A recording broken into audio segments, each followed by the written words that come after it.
welcome back to the Enemies of the Fire podcast. This week we hang around for trophy ceremonies we're not invited to. We expand, oddly enough, and we just continually give up goals late in games, just like the Chicago Fire. Everyone, how are we doing this evening? We have let's go through the whole list today. We got James, DPG, and Serena. You nailed it. Did I? Oh, that's a beautiful 3 on base. That's a grand slam, buddy. Beautiful. Yep. And I am FC Neo Tokyo, and again we have our special guest Serena with us. We're burying the lead, but gentlemen, this has been a big week of ladies and gentlemen, I should say. This has been a big week of soccer, like a big week of soccer. First things first, Club World Cup. Who watched the game? Who actually watched it? I saw a little bit of it. I saw the celebration. I didn't watch the highlights. I saw the first half, which was 3-0, and then wife called me away, and I feel like that was all. Yeah, that was all that was worth watching. That's all, that I only watched the first half, also, so that's why I say that, because I didn't see this. I did want to see. I tried to watch the second half on replay later, but the zone or whatever that is, they took it down. They took the replay down, so I couldn't watch. I wanted to see the more fighting. Like, I feel like the first half didn't have enough fighting, but I saw enough clips of the fighting elsewhere, and I wanted to see the full thing. But alas, didn't see it. They always take. The first half was wild. Yeah. So last week we talked about this game, and we were all in the general consensus that PSG was going to win. And I think I don't know if I mentioned that. I'm like, man, it was one of those situations where the team that is like on the ropes might actually win. Yeah. So I'm calling stolen valor on you, brother. I'm the one who said Chelsea was. Was that you? Yeah, was I was gonna say. I feel like Mitch said Chelsea was gonna win. All right. I was like, oh, it's not gonna be pretty. I think I said they would do better than Madrid. I think the stuff that happened off the field or after the match was probably more symbolic of over the game. Well, they couldn't have asked for anything better, right? The game was boring, summed up by the fact that the person who had the game of his life is one of the most boring-looking people on planet Earth. Cole Palmer. Yeah, so his goals were so funny. They just I got his rookie card autograph. Don't hate. Don't hate, bro. I want that card again. Palmer. I have his jersey. Well, he had a brace and he had an assist, which is kind of amazing. But I don't know, dude. I guess this is gonna move into another conversation that I kind of wanted to have after we talked about the craziness. But how big is this tournament really at this point? Like, what does this mean? Like, PSG just stomped Real Madrid in the Champions League and then fall to Chelsea. Well, I mean, really to one man. Like, I feel like this. If we had a different result, or if PSG had just smashed it, I think people would have said this mattered less, weirdly enough. I think because Chelsea upset it a little bit, I feel like the reaction more has been like, oh, this is actually interesting. Like, there's actually something different about this competition versus the Champions League or whatever else, because it gave you that little extra something that was interesting and not PSG just winning everything again. I mean, my thing is with these off-season tournaments is that you can't really take a whole lot of it. I mean, it's more or less just for the fans, especially for all the Euro fans that want to watch their team locally and don't have to travel across the ocean to see them. Me personally, I don't take too much stock into this. I honestly think the Champions League is a much superior tournament because that tournament's done during the season. So there's no, rust or any off-season blues that can affect the team. Mm-hmm. So my personal take is Champions League is still a much more superior tournament, just because again it's within season, and you don't have like these weird situations where some players might play, some players might just take a vacation. So for me, Champions League has the history, right? It has 30 years of history. It's actually not that old, but this Club World Cup for me came out of. It doesn't come out of nowhere, as it's been something we've been vaguely aware of. Oh, this takes place every so often. All the various league winners will get together and play, and nobody really cares about it because nobody really cares about friendlies. I think that this was a little different, or at least they're trying to sell it that way. This is, I don't know if this is some sort of precursor to the Super League or this idea of like this of bringing in all these types of teams and this type of environment tournament. Yeah, definitely. Boom, which is what they originally really wanted. But Champions League has lost its luster. It's for me as a fan. And I was reading about this on Reddit and other places, and I was just like, is there anybody else who else feels this way? And that it seems like there is quite a bit of Champions League fatigue. And then this tournament comes out of nowhere, Club World Cup, and then you got the Leo Messi's of the world beating a team from Portugal, and then you got Fluminense making a deep run. They made a huge run. You are correct. You have Al Hilal right there, Palmeiras. You have all these couple of these Brazilian teams who just did stupendous. That really surprised everybody because they're like, oh, European teams are going to dominate. Oh, the usual suspects will dominate, and to a degree, one did, which is Chelsea. Chelsea, I think, did not dominate the whole way. They definitely not at all. No, but they've proved themselves the deepest of everybody. But of course, right? They have all the money. I mean, here's the freaking joke for everybody, right? So I mean, but that's the joke. But on top of that, yes, they've nailed it on talent because they did everything to win this tournament and prove that they are literally the best team in the world right now over everybody. Like, you think that's Champions League usually. You think that's the Euros, it's international. But this is another way that they're able to solidify this because this is, guess what? They get to wear this on their freaking shirts for the next 4 years. I hate that and literally declare themselves the best. Yeah, the best in the world. It's like a marketing thing. That is so cringe to begin I know with. that is, and the thing is, I too, don't is like that. I just feel that like I like the old format where it was like the champion of each confederation, and that felt more intimate. No, I feel you on that, but two things that James and Serena hit on. James mentioned it's just like it felt different this year. The timing's perfect because Champions League just completely ruined their format this year. Like I gave zero Fs about Champions League this year, and it was all because I didn't understand it. I didn't even understand the format. Couldn't keep up with it. You know how UEFA is like, man, bro. It's like I remember when it used to be just Champions League. Like there's no Europa League. If there was, I think back in the day it was called like the Toto Cup or some weird name like that. Like no lie, no joke. That's actually that was actually a name. Champions League and UEFA Cup, I think was. I don't know. Yeah, I don't even know. It was like Inter Toto Cup or something like that. And then now you have like the Conference League or something. The Chelsea only being in the Conference League, and they totally dominated the Conference League. I do feel like the benefit of this championship or this competition, I mean, I think it's just a timing thing too, because this is not going to happen every time. But Chelsea, because they were a lot better than the team that made it into the Conference League was not the team that played in the Conference League, and that happens. Here, this is the team that shouldn't have been playing in the Conference League at all, and so we finally got a chance to see what Chelsea could have done had they been in the Champions League last season. So I think that's where that timing thing gets tricky, because that's not going to work for every team every time. It's not going to, after the 4 years, it's not going to work that the big team and the good players and all that's going to come together. But I do think, timing was their friend, and also some of their signings, even that timing, like Joao Pedro, they only had, this is his second game, like the final was his second game. So well, I'm glad you brought him up because I wanted to mention, not only is it that Champions League kind of shit the bed this year, but like FIFA could not have asked for any more great, just off the field nonsense. Like Luis Enrique punching him in the face, like the whole Cucurella hair grab. That was on field, but it was kind of. You know what's crazy is that Luis Enrique is not a bad coach. I showed you guys that video where he went in on his team. I know.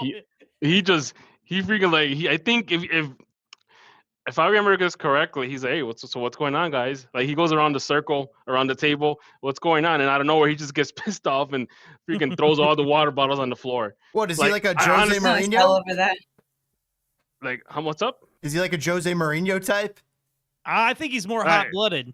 He's more hot-blooded, bro. But that's a good thing I because mean, have you seen sometimes the video of him hitting Joao Pedro? He like gets him by the neck. It's like That's what I call like a neck hot-blooded, chop. baby. Yeah. what set him off? What's his I think face so. told him? I think they were just mad. Nobody knows, I guess, what they actually said. I think he was saying that Joao Pedro was like coming at his players and He didn't take. saying stuff, and yeah, you pull it up here.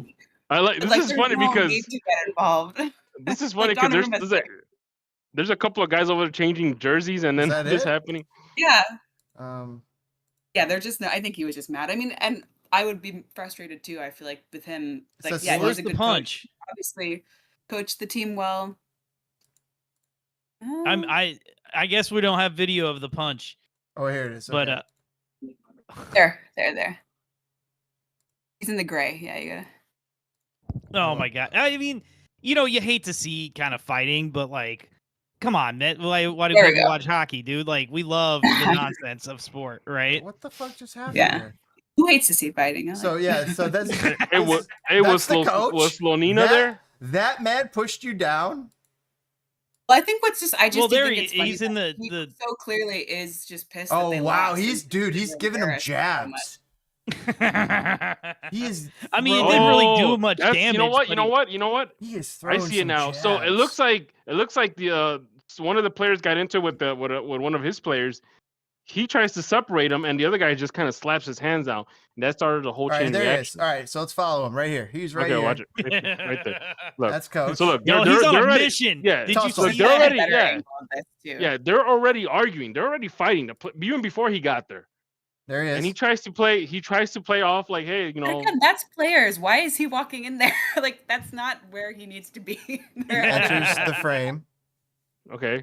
Look, watch, like right there. He's trying to play peacemaker. Look, he's in the middle right now. Nothing's happening yet. No, he's zoned in right on who he wants to be There's zoned a better in. angle of this. That Look, see him better.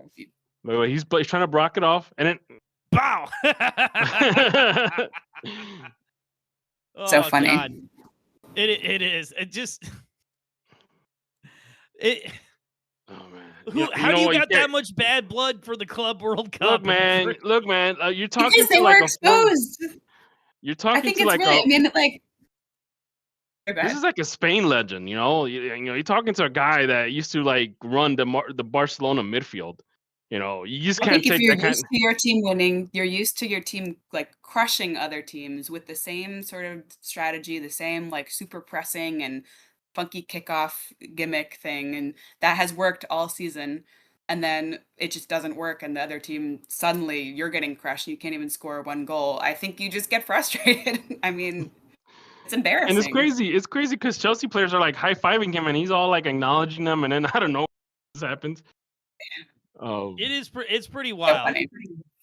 So James, do you have the picture of Chelsea's trophy that Chelsea put out of their trophy ceremony? No, I think it's their cover photo. I think.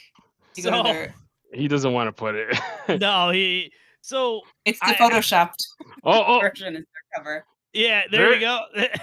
No, there's that's something. No, that's not it. I was gonna say. Oh man. So yeah, Reece James asked him, "Are you gonna go? Are you leaving?" Yeah. Look. Oh, there. Yeah.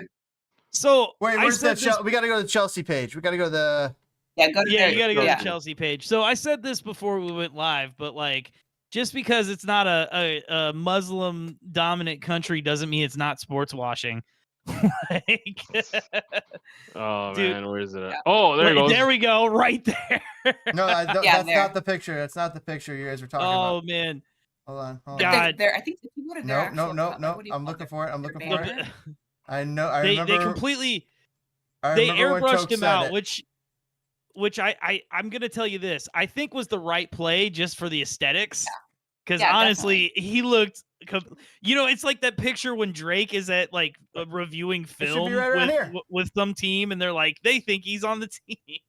Yeah. It was so funny. Oh man! So they airbrushed him out, dude. If you're FIFA, you just score. You hit the lottery this year with this bullshit. Like, yeah. I hate. God, I hate to see bad or good things happen to bad people. So here's another take, and I don't know if this video is still around.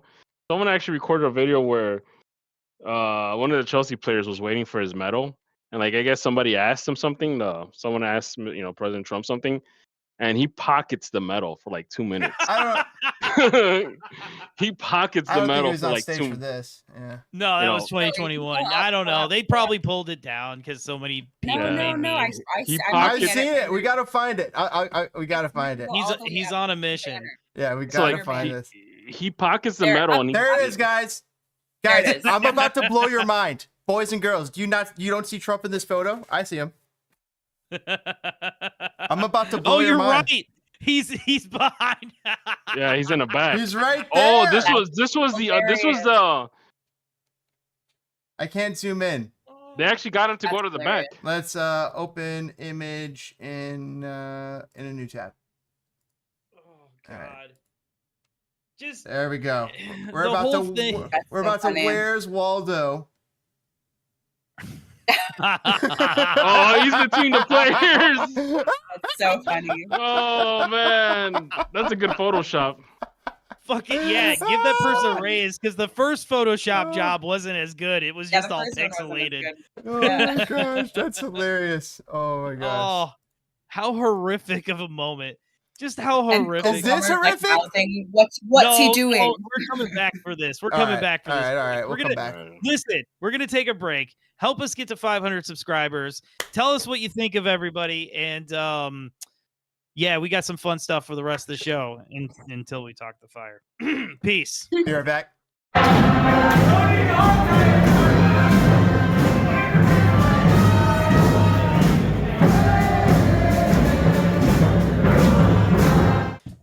Welcome back, fellow enemies of the fire, and I can't even feign anything here. Ladies and gentlemen, how do we feel about Miami being able to sign Rodrigo de Paul, World Cup winner Rodrigo de Paul? Real simple. Miami just happens to have a really good compliance officer on the rank. Because who knows what kind of trickery are they doing with the salaries? Yeah. Wait. So is he not he is a DP. He must be. Would you like to know Would you like to know what scam they're running? Holy shit! Yeah. Oh. How did they get this guy? Oh, would you like to know the scam they're running? So he's on loan for the last half of this year with a force option to buy in January, which means that at that time Sergio Busquets will retire and they'll have that open DP slot. So, Joe, where are you? Simple scam. It's not the hardest to figure out where. Dude, why don't we cheat? Where's our DP center midfielder? That's pretty simple. Let's do it. Because we don't have, thank you. Greg is running double shift, bro. He's collecting 2 paychecks as a GM, as a head coach. It just, when that happens, you're not doing your job good, and so they brought this guy in for Messi. Dude, don't we always have this argument every year though about having a GM? Well, remember how they sold Nelson Rodriguez to us as if he knew the rules this well? Oh man, I'll never forget that time where I saw Nelson Rodriguez literally take a chair at the fire pitch and just stand on it and made a whole speech. Ugh. So if you're Rodrigo, why do you go to Miami? He's only 31. Yeah, but you're gonna get paid. B, you get to play with Messi, so you're on the radar. And you get to live in Miami. On the radar for what? He already won a World Cup, right? Yeah, right, I mean, you're on the radar for brands. He's coasting. For recognition. Yeah, and he's got that face card, as they say. So he seems he seems really annoying. I really don't like him. Remember that old fire player? He was fighting with Verts. Him and Verts were fighting in the Champions. All he needs is that tattoo that says "No regrets." No regrets or whatever. Yeah. No, yeah. Dude, I don't. This is just the rich getting richer. This is literally exactly what this team needs. Look, man, this is Don Garber just letting Miami do whatever it wants because of you know who. Yeah. Well, 100%. But here's my unpopular take. I am literally 1000% for it because the salary cap will never go away in an owners meeting. The salary cap will go away once everyone cheats and everyone just gives up. Let me ask you this. Cap's not going away. Salary caps is the owner's best friend because it I was puts gonna a limit ask. on how much that they have to spend.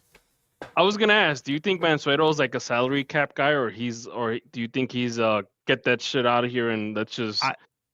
I think he's a painful moderate where he's probably like, let's super raise the cap but continue to cap. Yeah. Okay. That would be my guess. So kind of like, would you say like a salary cap like in baseball where they have like luxury tax and everything? I wouldn't mind that. Like seriously, like I would not mind that at all. Just we need to fix here's the thing. DePaul to Miami, even though I'm a Fire fan, is fucking awesome. We need to get out of our own way and allow these things to happen. I see what you mean. Yeah. I mean, if we want to grow the league and whatnot, and we can, if one does it, it opens the floodgates for us all to jump in there. The man's building a stadium on his own dime. Yeah, that's true. That's like what better way of saying, hey, I'm gonna change the trend of all this. Like he literally has put. I mean, he's put the Chicago sports on us to shame. Oh, don't. Don't speak that into existence for Toe. Yeah, I don't. We definitely don't want it. Don't put that hate on us. No, definitely not to us. I thought he was going to like LAFC or something. Does this not blow your mind? Other names. I'm sorry. No, not at all, because it's evaluation. It has nothing to do with on-field success. DC United, top 30 most valuable team. How old is this list? How old is this list? January 2025. Yeah, after the season, I want to see some changes on that list. Updated May. Dude, 2025. You forget the real estate that the stadium is on continues to grow. Like that's why these evaluation things are kind of bullshit. Like rent goes up in San Francisco and the Earthquakes are the number one team, most valuable team on the planet. So you're telling me that once we get our stadium up and running on the 79, they're gonna have the nice backdrop when they show our pregame sessions, showing the stadium behind, with the skyline in the background. Is that what you're saying? That we're gonna have like much better evaluation? Yes, the value of the club will skyrocket. Yes. Well, that's beautiful. Correct. That's beautiful. Look at that. Oh man, you can't even get there on a boat, man. Come on. Yeah, on a boat. They call those water taxis. All four people, like there's not enough people. It's not big enough. If there's this one is totally big unrealistic. There's flares going on. If there's one big reason why renewed was because of this. Like I want to be there on the inaugural game. Like if I can tell my grandkids I was there. Yeah, before we have to fight for seats because there are only 20,000 spots on there. This is beautiful. Dude, it's going to be crazy. Like, I'm telling you, we're one of the cheapest teams in the league, right? As far as ticket prices. And we're going to go the number one. I guarantee it. I think the White Sox are trying to build in a similar area, like right by them, too. And that might do some sort of merging there. We kind of swooped in and stole it. Yeah. There's room for them, but like, they're just like, there's room for them. That's kind of how Serena's point. To Serena's point, when she was mentioning about the capacity, if they're happy with 22K, I'm kind of curious, like how our season ticket holder numbers are. I mean, it works for the Blackhawks. I wouldn't. If that's the case, where they're going to keep it at 22K, I'm assuming that our season ticket holder numbers are probably 10, 15K, maybe. Like, I mean, probably. And also another question that should be asked is, can the stadium be expanded to hold more capacity beyond 22K? If I feel like demand, it just doesn't feel very like they're planning on growing if they're capping it at 22. Like I feel like we could on a good game fill 22 now. So like where does that leave you with all this? It was 27 on Saturday. It was 27,000 Saturday. Like bro, you know what? I miss the days when we used to sell out Toyota Park, and I will call it Toyota Park. Back in 2017, where I remember I used to get the text message that says seats are completely sold out, standing room only. Yeah. And then 10 minutes later, No, we're completely sold out. It's crazy, man. 24, Like, yeah. I wish there would be more foresight, because at least in my opinion, I'm not some brilliant construction analyst, but I'll just say you this. might be right, dude. Because look, the Chicago Fire currently are drawing 24/7 on average this season, and that's them with them doing kind of middling. Do you think that is it so they can raise prices, like for more demand? I don't know. I mean, if there's 15,000 season ticket holders, they might need 30K seats plus. Yeah, I mean, I think but then again, you have to ask yourself, if we take all the season ticket holders from day one, back from 98 up until, let's say, up to when I started in 2011, if I remember this correctly, there's not a whole lot of them. There might be a handful. Like, I want to say maybe 20, 30 people. Like, I remember when the Fire moved to Soldier Field, they were calling everybody on the order of how long you've been a member. And I think I got like an 8, 9 a.m. phone call with them. There wasn't a whole, because again, there wasn't a whole lot of demand back then. James, when did you have your tickets? For what? The Fire season tickets. 2017 to 2019. Oh, I thought you had them earlier than that. 2017, so basically 2018, 2019. What James is saying, that he might be my plus one. 2019? I don't think I had. Dude, I don't think anybody had 2019. I'm not a brilliant construction analyst, but I'll say this, man. I feel like it will be 10 times more expensive if you add on to the stadium within the next 10 years than it would be just to build it bigger now. Yeah. The only thing I can think of is there is some permitting reason why they have to include 20. They have to minimize the amount of seats, like in a preliminary stage, and maybe they are going to build more. I mean, that seems unlikely, but maybe there is some reason. There might be only 10,000 season ticket holders too. Like, we don't know the number. Like, they haven't released those numbers before. But it just feels like if they're gonna, if they're planning, think about how much marketing can go in once they have the new stadium. They're gonna be pushing this out and trying to grow the team and grow the experience of going to the game, and it just doesn't feel very. I think the only other alternative is that they're trying to make it very intimate, like a fortress type. Yeah, like, I get that, but that just sounds like an excuse to me for some other reason. I know. I mean, but like, the way I like to think about it is like, there's a stadium in San Pedro Sula where Honduras always beats Mexico, because that's the stadium where where Aguirre got hit with a battery or something on his forehead.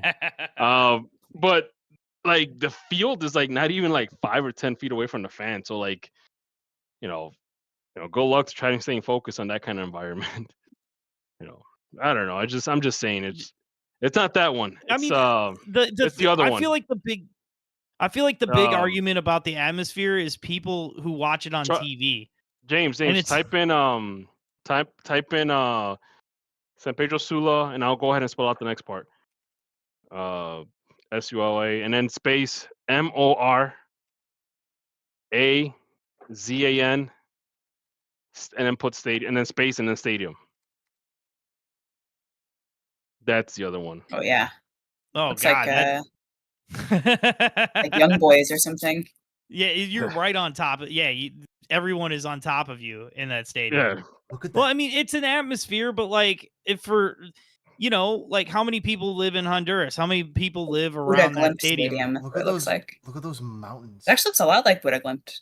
God, that's the mountains beautiful. in the back. That's beautiful. Dude, I think it'll be nice to be in the. I agree, it'll be intimate. I told you guys, if the Fire ever get to the CONCACAF Champions League and they play against a Honduran team, we gotta go. That'd be awesome. That'd be fucking awesome. We'll catch a plane trip. I'm curious about my ability to get a passport. Now, with that said, James, hold on. You just had something up.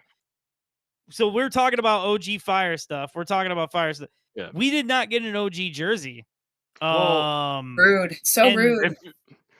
Didn't you see the post that someone left on a Discord that someone asked Dave Baldwin the same question, and he said, "Don't worry, guys, we got ours in 2026." Yeah, but why not now? Well, my cousin texted me the same thing too. He's like, "Bro, we didn't get one." And keep in mind, my cousin's another season ticket holder for the Fire. And I'm like, I just sent them the screenshot of what they posted on the Discord chat. What are they And he's gonna like, do? oh. Okay, that Clash jersey is sick, but like, if your team doesn't have a retro jersey, don't invent one. Exactly. Well, let me see what the teams are. Let me see who got the retro. I gotta see the retro jerseys. Way newer than the Fire. Like, yeah, dude. Put back the red. Yeah, okay. So what's the one on the corner? So it's Minnesota, DC United, Charlotte, San Jose, Dallas. Now, is the Minnesota team a continuation of like the old Minnesota team from like the USL? I truly believe not. Okay, so that's a made-up jersey. Exactly. DC United, fine. Legit. Is that Charlotte? Charlotte? Nashville. Yes. FC, Why Charlotte? Why does Charlotte look like Seattle? Like I don't know. That's It's garbage. That's a made-up jersey. Yeah. Yeah, that's a made-up jersey. Okay, the Clash. That's retro. Dallas Burn. That's retro. Dude, before Chicago had a team, I actually bought a Clash jersey. Oh, jeez, man. I'm serious. Hey, you I know wish what? I still had it. I don't anymore. It's cool. They added the Scorpion logo too. That might be based on the Minnesota came from came from something else. Like they came from a smaller team. Yeah. So that that one you're showing there looks way cooler. Do you remember? Than this. Do you guys remember a player that used Manny Lagos? Like if you're MLS sicko, you might know Manny Lagos. That Clash jersey. That guy was like a Minnesota native, and he ended up retiring playing with the Minnesota USL team. Mm-hmm. That's pretty sick. I love when guys come back, man. Revolution, the Crew, Colorado Rapids. That's all retro. Clash looks awesome. That the Revolution one's okay. I love that Clash one. The Dallas Burn has a nice. I like it. I really like it. It's almost. Yeah, that's like the Burn one is sick. Yeah, and I like that they use the old logos too.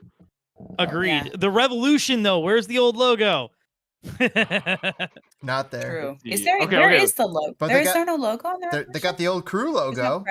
They got the old Crew, and they got the old Colorado Rapids logo. Now I'll say this: the worst one of the entire group here is Nashville. Boring. Yeah. Why? Cool. It looks like jeans. It's a not made-up only is it jersey, made up, but it's jeans. Look at it. Like did you see the picture of the shorts I sent you guys? Yeah, I saw that. That was a disgrace. I have a fake jean jersey for a Bundesliga team though, and I really do love it. So I'll defend jean. What about the one on the corner? I love the US denim kit, but this one is just disgusting. Which is the one on the bottom right corner? That's the Sounders. That's their Orca kit. Oh yeah. The one they actually have the whale logo too. That's cool. Yep. What are you looking for there, James? He's trying to find the old school Minnesota. Oh, dude, I don't know if it's connected. Here, let me see if I can. Let me see if I can pull it up. Let me see if I can find Wikipedia. Manny Lagos. Right there. Am I the only one that doesn't think that people with new teams should get retro jerseys? That's Like what I'm saying. Like Seattle, even in 2007, like how different is their initial jersey? It's the Minnesota Thunder. Oh, I remember the Thunder. They call it the Minnesota kit. There's something behind it, guys. We might not know the history. We might be uninformed here. It's the Minnesota Thunder, bro. That's the original team. Look at this old footage from 1992. I'm sure. Yeah. Again, I think they could make up some nice stories for these to fit in. Can you look up the Minnesota Thunder? Past meets present. They're talking about past meeting present. There's some sort of hidden past. There's some sort of hidden past in Minnesota. Kicks. There it is. Oh, Minnesota Kicks. There it is. Let me see. It looks whatever. But Serena, the Seattle Sounders, though, you forget they go all the way back to NASL because they were in NASL, they were in A League, they were in USL. Now they're in MLS. And so was the Minnesota Kicks. They're an NASL team too. See right there. There's a couple of them. There they are. The Minnesota. That's what the kid is referencing. That's cool. It's still. Who allowed us? I don't think they're connected like that. At least like no. That's great. Yeah, it's like even now, like if somebody were to say, "Oh, let's make a Chicago Sting retro kit for the Fire," I'll be like, "There's no connection. That's Right. It's like At DC that United wasn't- and yeah. the what were they called? The Diplomats or the Dips or whatever? Yeah, it's like there's no connection there. I get it, and I think the Fire have done like a commemorative, night for this thing, but it's no connection. And it's if you're gonna bring a retro Fire jersey, just bring the one from 98. Well, with the silver and with the red and silver and white and black, whatever it was. This video is hilarious, guys. Have you seen? This language has the best comment. Oh yeah, I feel like this is the second. Messi, Maradona. Pedri, Pedri,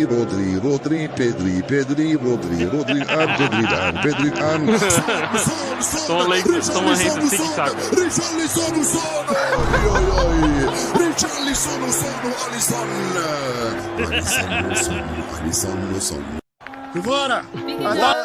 I thought that was funny.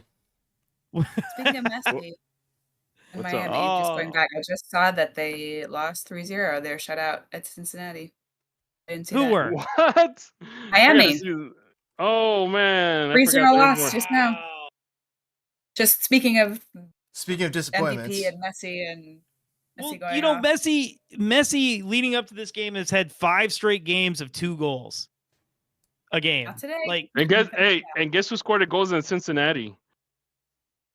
Toke, that's for you. Your boy who scored is it. that? Evander. Oh God. Evander? Ugh. Toast boy. I spent so many months In the begging for us to offseason, sign Evander. In the off season, this guy was hyping him up like, "Oh my God, we got to sign Evander. We got to sign Evander." Should have. Oh my God! Could you imagine should not Evander be. on the team we have? You know what, bro? Evander should not be. He should be kept starting saying- over. Put him in over Brian Gutierrez. No, hold on. Here's the thing though. Like Maybe he kept hyping Bamba. up in the offseason.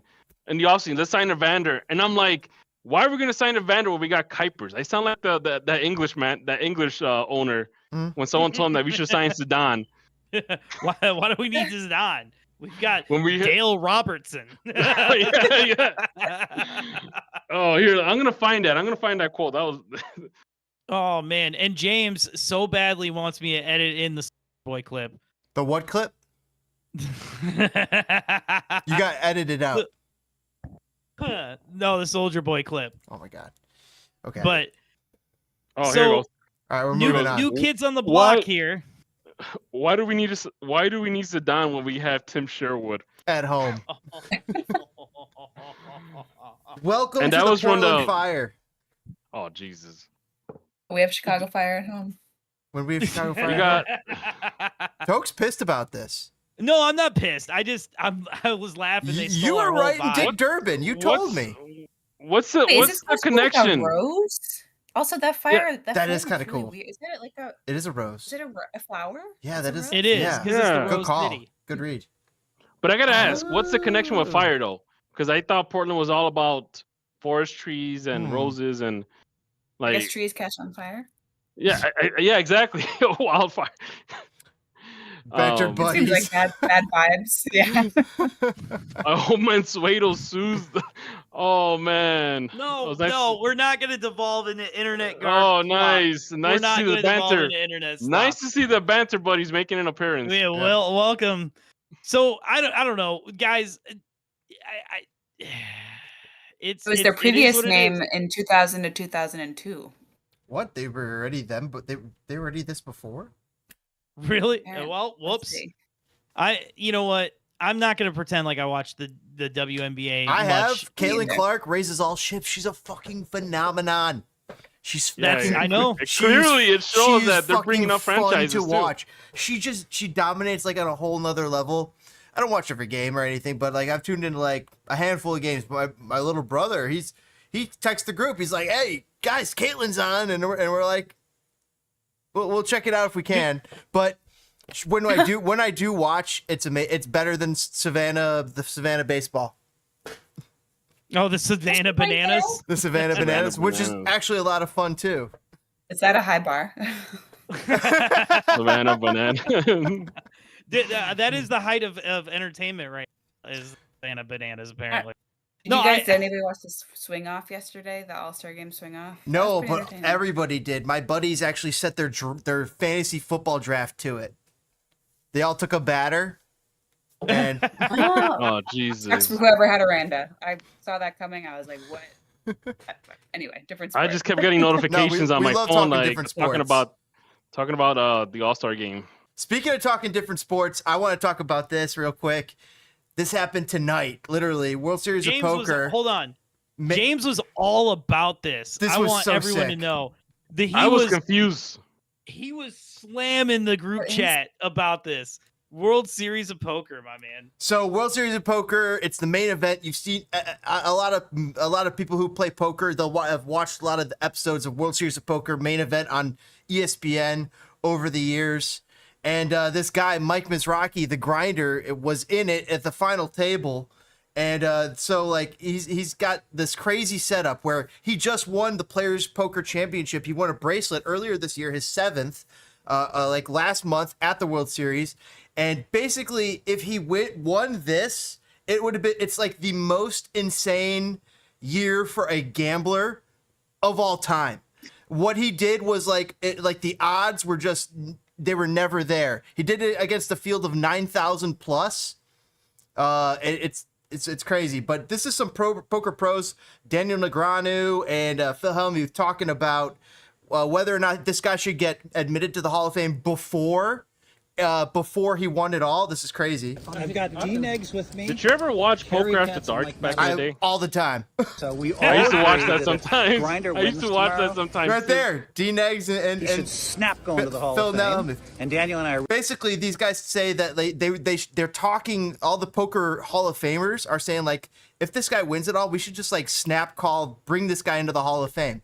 So this is absolutely insane. Well, he goes on, and the motherfucker wins it all. The motherfucker. This guy goes and wins it all. And the funny thing is, yesterday it's a 2-day final table. He's getting interviewed, and they're like, "What do you think tomorrow's going to be like?" He's like, "I think I'll have it wrapped up in about an hour." He had it wrapped up in under an hour. It's the fastest final table in history. Confidence is key. I was saying this to James when he told us this. He was like, "Oh, these people went all in and they went out and they busted."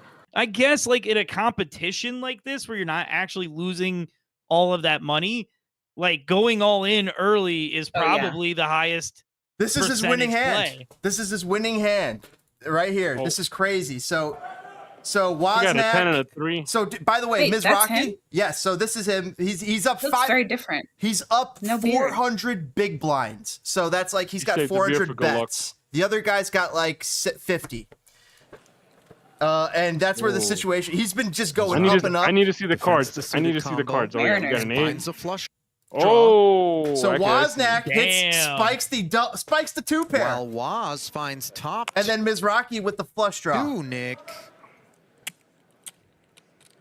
I have no idea what I'm watching. And again, Woz checks back. So Mizrachi just made flush. He has not made the nuts. The nuts means that you've made the best hand available. So, but he's made a great hand. Man, he got the 3. I hate when you don't make the nuts yet. 3. Oh, I see what's going on. Yes. This is a fire all the time. So Wozniak now does not know what Mizrachi has, but he's like, shit, I got 2 pair. I'm low stack. I got to figure out a way to get all my chips into the center of the pot because that's my best chance of winning and coming back. He's far behind. Oh, he's getting cocky. He's getting cocky. He riles up his freaking fans. And he's doing it again, Ollie. It's insane. Look at that. So hold on. Right there. He raises his thumbs up and he says, raise it. Raise it. I hope he takes his shirt off when he wins. Oh my God. He had a bottle of tequila. 10 million. For 10 million. Guitar. He had a bottle of tequila. Oh, he's going all in. This is crazy. He actually thinks he wins here. He actually thinks it's over, but his friends are like, "Wait, guys, no." Wozniak has something called a full house draw. He could draw for a full house, which would beat a flush. Flush, no club, no club. Full house means 3 of one card and 2 of another card. Have a flush. No club, versus a flush. No club, no club. What are they doing? This guy, by the way, earlier said. When the final table went in the first 2 hands went basically the first 2 hands the other 2 guys busted out, went bam bam, just this guy left. And he's like, that's the fastest 3 million I've ever made. It's over, right? It's already over, right? It's over, it's over. See, he thinks it's over. Wait a minute. It's not over, Grinder. It's not over yet. Mikey, wait a minute. So wait, the other guy gets to draw another card? Is that why? Yeah, there's one more card. To be There's drawn. one more card coming. Oh, ace or nine, shit. Why is the other guy not sitting down there? either? They're both with their families and friends that are watching. A catastrophic swing. If the board. By the way, Mizrachi's friends with like all the famous poker pro players, so there's quite a few famous poker pros sitting in his rail.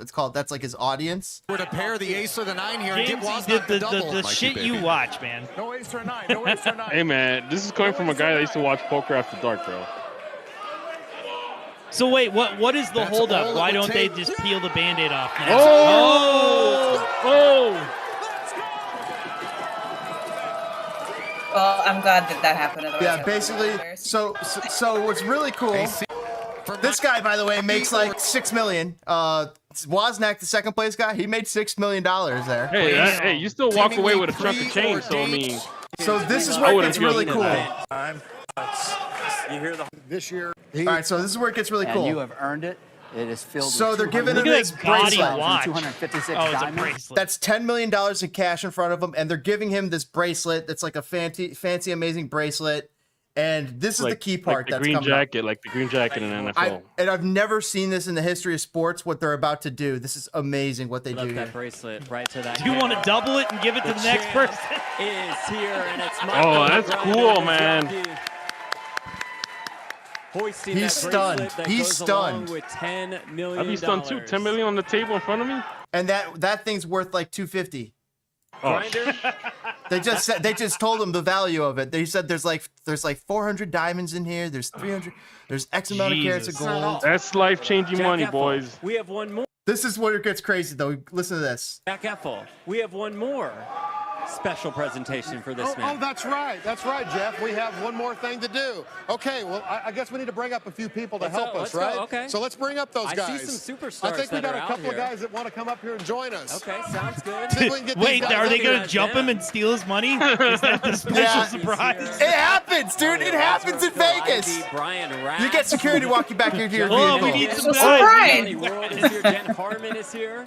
So Someone's gonna basically, slip these up. are all huge Hall of Famers that they're all part of the I was gonna say, Poker Hall how of big Fame. is the Poker Hall of Fame? Is it like Very extensive? small. It's very small right now. what I would think, It's yeah. only growing, but they just added a new. Hellmuth. You'll see here.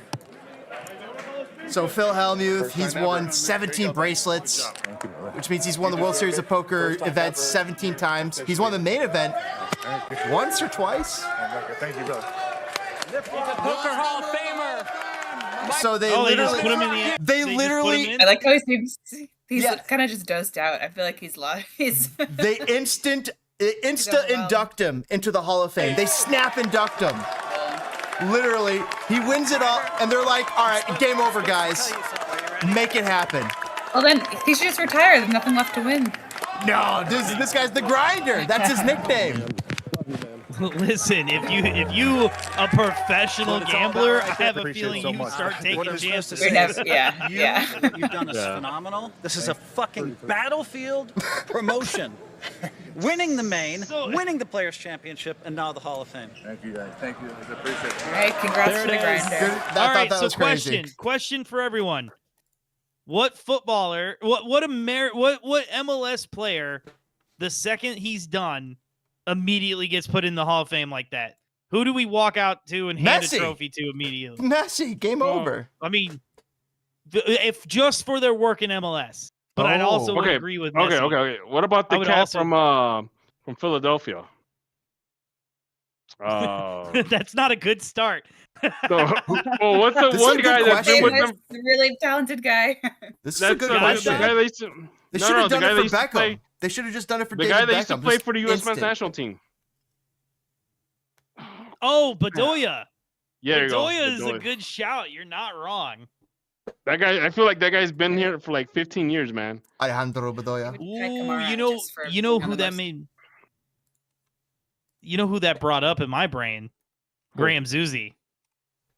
Man, he's still playing? I don't. Oh, you're right. He probably is done. Crap. I was gonna say he's still playing. It's like, is Josie Altidore still playing? I don't know if he's officially retired, but he is He retired. fell off. Yeah, he fell off, man. Well, injuries will do that to you. But who's in it? Who else do you think? Who else is it? You know who I'm gonna say. There's two guys over in the Pacific Northwest. Stephen Fry. Oh my God, that's an even better one. Wow, I just threw that out there. Oh, I know I know exactly who you're talking about. The refrigerator. Yup, the refrigerator for sure. Who the fuck is that? Is it Jordan Morris. Oh my gosh, Jordan. The guy that didn't want to go to Germany. Oh yeah, we were just talking to. He was too scared to join the Bundesliga. Is the other guy playing on the same team, or is he playing for I was Portland? thinking Christian Roldan because the story's not done yet. Yeah, because you don't we don't have the MLS lifers like we used to. I mean, oh shit! I was about to bring up Aaron Long. Did you guys hear about him? Dunzo for the season. No, Aaron. Oh, he got hurt. Oh yeah, ACL tear. Dunzo for the season. No, I just feel someone else got hurt too. Brandon Vasquez. There you go. That's the other one. I was like, man, I know someone else got hurt too. Just call me the injury report. Oh, hold on. Well, Serena, are you familiar with any of these MLS players? Few of these names, not a ton though. Okay. I don't know this Aaron Long. She's not as MLS sicko as we are. Well, all right, let's move back to the Chicago Fire then. Which Chicago Fire players could make the U.S. men's national team for the World Cup squad? The U.S. No, some of them are American. I mean, Chris Brady is probably the best. I know you were not gonna say Acosta. Like what? Really? Well, who else has got a chance? That guy has barely played this season. 2 games. Who else? I'll take that out. Elliott? Are we turning to Jack Elliott? All right, I'll take the U.S. out. Can he play? I said the only guy that you could probably bring up is probably Chris Brady as the third goalkeeper. Like that's it. He should be number one. All right, I changed the question though. I don't know. After today, which Fire players could make a World Cup squad? Any players? So. And it's still gonna be Chris Brady. Well, yeah, Chris Brady. Well, what nationality is Zink? Danish. It wouldn't be. Yeah, but we're talking about the Danish national team, bro. Danish national team is pretty good, I guess. I don't think he could make that. Yeah, you're gonna you don't compete think he can against make guys the Danish team? You got to compete against guys that play in the Premier League. Yeah. And in La Liga and Serie A. Yeah, they almost beat Germany in the Euros. Or they came close to beating Germany in the Euros last year. I think that's a good question. Who's on the Danish national team? There's that guy who's on. Oh my God! I'm like, I don't recognize any names. No, I don't recognize anybody out there on the right. Hoyland. Let's see. Yeah, Hoyland. I know. I recognize Eriksson. Rasmus Hoyland. And Lindstrom. I recognize Lindstrom. Oh, I remember Lindstrom. Yeah. The guy I'm thinking of is not Casper even here. Dolberg. See, Harder. I don't know, man. Zink is playing well enough. He might sneak in. I mean, Dorgu. Who else possibly could? I guess doesn't Orhel Westergaard. He's tall. So Zink plays on the right side. So he's gonna. Do you really think he's gonna Schmeichel? Joachim Anderson is he not on this? Anderson there, yeah. Hey, Casper Schmeichel, He's 6 foot huge. 6'4". Yeah, gigantic. How you know what? Let me ask you this: How do you guys think of Casper Schmeichel? Like, do you think he has become like in the same level as his dad, or you think he could possibly work his way up? No, he's not at the same level as his dad. However, he won the EPL with Leicester City. It was an amazing accomplishment. Perhaps that alone accomplishment might surpass everything that his dad's done. Even though his dad won. Hold on. His dad won Premier Leagues. But his dad won exactly. His dad won everything. So his dad's greater longer. His greatest moment though is insane. Peter Schmeichel. They're both old. I thought that for a while when I I saw thought them, when he won with Lester, let I thought Serena it was talk. the same guy. Ooh, Peter saw Schmeichel and someone Casper play- Schmeichel. Oh God. because they're both That's- old. Yes. That's his kid. Is like You pretty know- well preserved. You know what's and so crazy? you're like, You know what's crazy is that I remember back in the day, like I'm talking about like the early days of Football Manager, like the Yes. early 2000s. Like Casper Schmeichel was like was a wonder kid, and Of like course. I always try to sign him. That's like know. drafting Shador Sanders. Ha ha. Yeah. Maybe not. Maybe Oh, not. okay. Listen, guys, I think we meandered around the soccer long enough. I think it's time for us to take a break and come back and give the people what they want. The very hard-hitting, in-depth researched, very painfully dissected analytics of the Chicago Fire or something along that nature. already. James, what should they do with that like button? I'd appreciate it if they did the dirty with the like button and subscribed to Enemies of the Fire. We'll be right back here on Enemies of the Fire. Thanks for doing it. Bye. And next year they're gonna have freaking what's his face from Real Madrid. Yes. Oh. Do you think Pulisic and Luka Modric can play well together? I do. I mean, Nope. he's a freaking magician. All right. Okay, that gets great. I don't know. Are we bringing this in? Yeah, we're ready. It's All right, Michelob, and we're back here on Enemies of the Fire. Toke, what do you think we should go with this? We're talking the Chicago Fire. Let's talk about the Chicago Fire's home loss. We'll get to tonight, but we'll start with the San Diego game where the Chicago Fire lost at home 2-1. And to be honest, I think the story is what happened off the field as opposed to on. I mean, Serena was there. It was a boring affair. Like, it was not what I would call exciting. Yeah. And we didn't see either of the goals because the first goal, well, I guess we saw one. We saw the goal. One of the goals conceded. The first goal conceded. We were facing away from the field, so we kind of watched it on the big screen, but facing away is part of the protest. And then we saw the second, and then the one Fire goal happened after we left before we left the 80th minute, and of course that was the one time the Fire scores in the goal in front of us. So yeah, it's definitely boring when you don't watch those, but yeah, even so, not the most exciting. DPG, you watched it on TV. Oh, I watched it. I watched sloppy play, bro. Well, before we get into was the protest, so I'll get into the details, but could you notice the protest in the first 15 minutes? No. Really? You could not know. You did not notice. I noticed all the black shirts. That's fine. I noticed that part. But you didn't notice there was no sound. You know what? So there's if you go to I feel like I rewatched the beginning yesterday, and I probably because I was there and I knew it was happening at that exact moment. I could recognize that there was a louder this. You notice it when the sound comes on. Oh, when we come back in the 15th minute. Yeah. So there was enough background noise in the beginning, just based I think the broadcast picks up a lot more. Well, you could hear. I heard it for a second, but you could hear San Diego's fans drumming. Yeah, you could hear that slightly, but so just to let everybody know what happened. So obviously we talked about this last week. There was some suspensions in the free kick is clipped forward from Sector Latino, right? And so we a lot of people wore black, as you can see. A lot of people faced. I gotta ask something about a lot of black. I gotta ask something about that.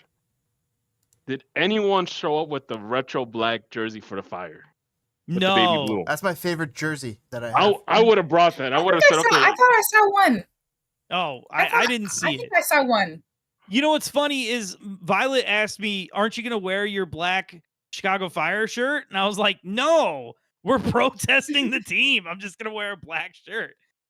But so we wore black. We faced away for the first 15 minutes. And then as soon as it hit 15 minutes, all the drums came in. We all started singing, just to prove a point. And then everyone walked out in the 80th minute. and started. And that you can see on the broadcast. You can see it's emptied, and you can. Oh actually yeah, see you can people see in the filming 80th out. that it's empty. Again, not sure that you'd notice it. Like they're definitely not panning to it. So if you're watching on the broadcast, I don't think unless you knew to look out for it, you'd notice. But I think the vibe in the stadium, at least to me, just because maybe because we were there, but yeah, the you feel vibe it. in the stadium was completely. You could we a lot of we get a lot of shit for having a bad atmosphere, but you could sure as hell you can really tell when. Can I ask you guys something? Because I mean, you guys sit in the supporter section, and I know Talk. You know, you've been a Fire fan for a while. Does Soldier feel does it ever feel like it's home? I mean, I do. I feel like it's home. Like, I wish. like I always get a vibe. Like I always feel like it's not home yet. Like How I don't know. do you get that signage vibe? isn't- It used to be home. That's where the Fire I know, originally I know, played. I know. I don't know why, but it's like when you walk in, like the whole stadium is like adorned with Chicago Bears stuff, which by the way, go Bears. But Yeah. it doesn't feel like it's ours, so to speak. I mean, it's not ours, but it doesn't feel like like it's really is home. Mm-hmm. To rewind Like- there for a second, there was a moment where they start to pan to the empty seats, and then they cut off the they cut off the video. They're like, oh, yeah, because That's as not you fun. see- Yeah. well, there was some more people that stayed than I thought, but that place was full. In the barn, yeah.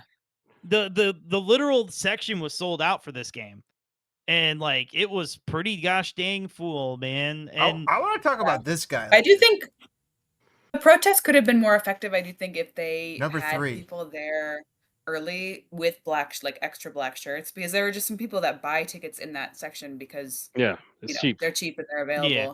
They obviously don't know, and I think generally the supporter section could do better at this, but just kind of I'm sure that there are people that would be happy to participate or stand to the side a little bit if they don't want to participate, but you just need to tell them. So I feel like we could have had a little bit more outreach and maybe add the extra black shirts. It would have made it a little bit more. Not only that, but like only a part of the state. Like it looks like a part of the section is like, Well, and then people not started to fill it down in. oh, I guess people came over. You're right. No. But that's, I don't know, man. The whole point is we tried to prove a point. Like part of the problem is we still went to the game. We still, paid to get in, right? The thing is that Already paid for it. These protests are never effective. Like I remember the ones at Toyota Park. A lot of times it was just a very disorganized protest, and of course in the background you had, at the background you had a certain person that was like doing the opposite. Of course, the man that invented the moniker for this podcast. That's who I'm referring to. Yeah, I mean, he was prominently there behind the goal during. Yeah, and he was cheering loudly. So I did see somebody on Instagram say, like, I think under one of the Sector Latino posts about the first 10 minutes, like, oh, but the other team scored, but San Diego scored in that first 10 minutes. Like, we really needed, I get the protest, but like, we really needed it. The team really needed its supporters at that time. I was like, well, that's the point. I think you're right. I didn't even think to mention that because it's been so long. But yeah, like you felt no energy there was no energy in the stadium. Mm-hmm. You could feel it back from the players that they didn't have. They just didn't have it. Can I get an update on? I mean, from one of those individuals that was banned for 12 months. Like, has there been any contact with the club that you guys know of that? Has I know they were the club. The supporters liaison was working with the Sector Latino group in general to like make sure that the shirts they wore for the protests were like they worked together to create something that was acceptable, I guess. But I know there hasn't been any movement on changing any of the punishment or changing any of the suspensions. I don't know if they've talked to them or had some back and forth, but yeah, definitely still banned for the same amount of time. Is it? I thought it was 3, not just 1, right? 3. Yeah, it was 3 guys, and it's crazy that the club liaison first made sure that you guys are acceptable to protest. Yeah, the shirts that they had that was like an ice cube, I guess, because I don't know. Well, and that same thing with the sign. Trying to, I don't know. It's like I always get the feeling that these support groups are too much entwined with the front office that they can't really effectively protests or or sometimes even comes with tifos that like compared to other clubs that their supporters can like kind of have open reign of what they can do. You know. Yeah. Well, it's funny because what do you do? Because I've been a very firm believer in my lifetime that protesting does bullshit, and the only thing that changes anything is violent revolution. So what are you gonna do? Are we gonna beat up Monterey security guards? I mean, Yeah. that's kind of like Yeah, the apparently. last thing to do is just beat the just, take the stadium back over. Well, and I feel like, I do think, I don't think that the protest was necessarily, and it's not a true protest. We don't have like an ask or, whatever. Like, I mean, I guess the ask It is was- unsuspend these people, but like, we don't have a formal, any of the things you need for a formalized, organized protest. But I do feel like it was more just like, it was like more like expressing displeasure. Yeah, it What was are we more gonna do? solidarity. Just As go it on, was, like, exactly. It's like we're gonna go on like normal and like just sit here and be happy. Like we show a little bit of exactly solidarity. I remember one time they had the one way of express or protesting was they brought out pirate flags and Mm. then and Section 8 back at Toyota Park, and that was their way of protesting, which didn't do anything. And Andrew Hoffman didn't really care about the team anyways, so Well, can uh, I ask a question? Because yeah. I especially since I'm in the section now, I've never been a huge fan of all the finger pointing towards like what the supporters are or are not doing, and the complaining about them not being unified in X, Y, and Z. Because it's like, what are you doing, right? But like, are we worried now? Like, that stadium has got one big supporter section.